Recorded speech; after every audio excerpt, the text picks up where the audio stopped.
In this example, we want to use mathematical induction to prove the formula for the sum of the first n integers squared, the squares of the first n integers. And so, let's first review what the steps of the induction process are. Step 1 is that we need to prove a base case.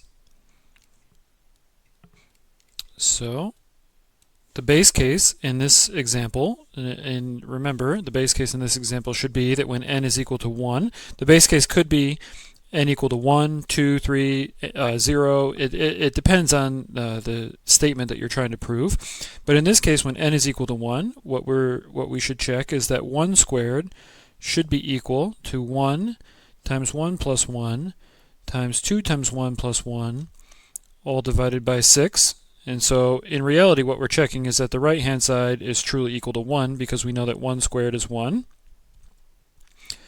And when we work this all out, of course, on top we have 1 times 2 times 3 over 6.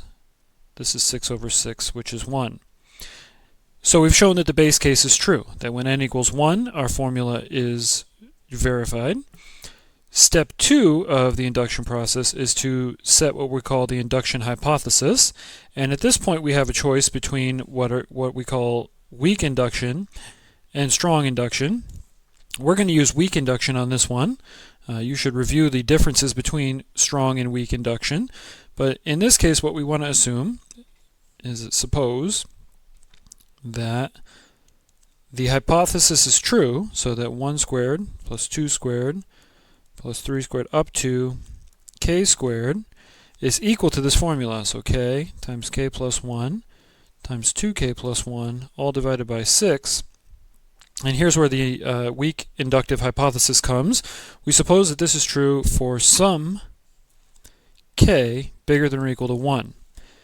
All right, and the weakness here comes in the word for some. So there exists a k greater than or equal to 1 for which this is true.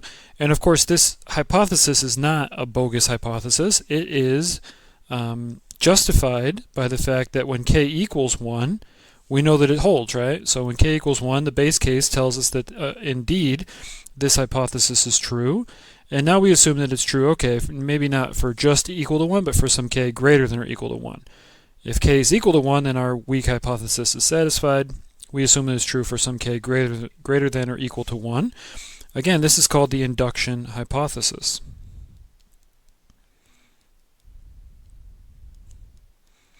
So the meat of the proof is going to come from the third step, and that's the actual induction step.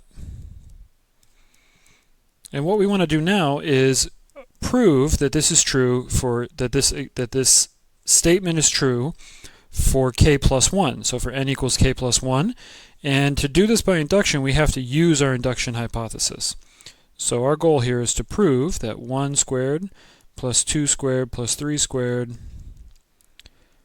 up to k squared plus k plus 1 squared, that we want to prove, remember, we're not assuming this is true, this is our goal, to prove that this is true. So this should equal k plus 1 times k plus 1 plus 1, so that's k plus 2, times 2 times k plus 1 plus 1, that turns out to be 2k plus 3 over 6. And so this is our goal. This is what we want to show. All right? So I'm going to get some clean paper here on the next page, and we're going to actually show this. And remember, for this to be done truly by induction, we need to use our induction hypothesis of step 2 as part of our proof in step 3. Okay, so let's recall, we're looking at 1 squared plus 2 squared plus 3 squared all the way up to k squared plus parentheses k plus 1 squared.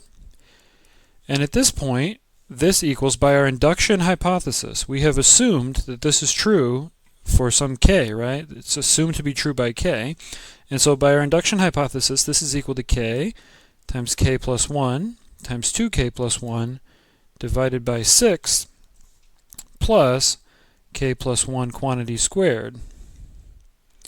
All right, and so this step right here is by the induction hypothesis of step 2. And so if we can now arrange what's left on the right-hand side to be exactly what we want it to be here, right, then we will be done. And the fact that we used our induction hypothesis on the first k terms means that we've done this by induction, right? So our job now is just to add this up. So of course we need common denominator. And when we add this up, let's rewrite that in blue so we can see the difference, right? The red is the induction step. Now we're using blue. When we put this all together, we add this up. Now it's got a common denominator, so the 6 is good. There's a k plus 1 in common as well. So we have k plus 1. And then what's left, if we factor out that k plus 1, this one's gone. One of these is gone. We're left with k times 2k plus 1 plus 6 times k plus 1. All right, and we just want to factor this, and we know exactly how this should factor if we think back to the other page, but let's work it out, and then we'll just compare at the end. But here's our k plus 1 over 6. We want to multiply this out and combine like terms. So on this first step, we have 2k squared plus k plus 6k plus 6. Okay, and then continue working this out. Combine like terms here. We have 2k squared plus 7k plus 6. And this can be factored by by grouping, or the AC method it's called. This is obviously basic algebra, but let's work it out. So if we have 2k squared plus 7k plus 6, we can break up this 7k plus 6 to be 4k plus 3k. So this is 2k squared plus 4k plus 3k plus 6, and then factor by grouping. And what we have here is 2k times k plus 2 plus 3 times k plus 2. And of course, when we factor this out, we get exactly what we want. We have a common k plus 2. And let's just write it back over here in factored form. We factor out k plus 2. What are we left with? 2k plus 3 all over 6. All right, let's go back and compare. K plus 1 times k plus 2 times 2k plus 3. Here we have k plus 1, k plus 2, 2k plus 3. And so we've shown then that given that our hypothesis holds for some k, then we can show that the equation is true for the next k. And this process then continues forever, right? And so what we've done is shown that by mathematical induction,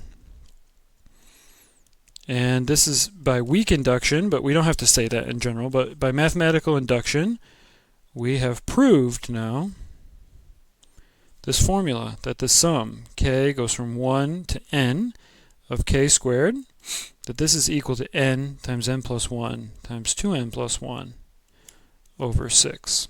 This equation is true by mathematical induction.